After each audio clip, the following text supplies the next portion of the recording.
வேலைவாய்ப்புடன் கூடிய கல்விக்கு உடனே சேருங்கள். VPMM கல்வி நிறுவனங்கள்.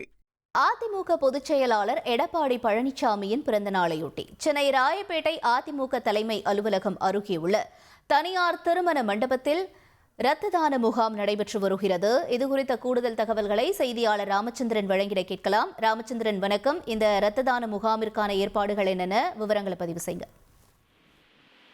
வணக்கம்.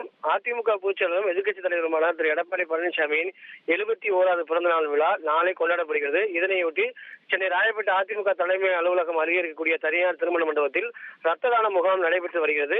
இதனை அதிமுகவின் தகவல் தொழில்நுட்ப பிரிவும் அண்ணா தொழிற்சங்கமும் இணைந்து தமிழகம் முழுவதும் இருக்கக்கூடிய 82 அதிமுக மாவட்டங்களில் நடைபெற்று வருகிறது. இதனை மாவட்ட வாரியாக முன்னாள் அமைச்சர்கள் கலந்து கொண்டு காணொலி காட்சி மூலமாகவே ரத்த தான முகாமில் கலந்து கொண்டனர்.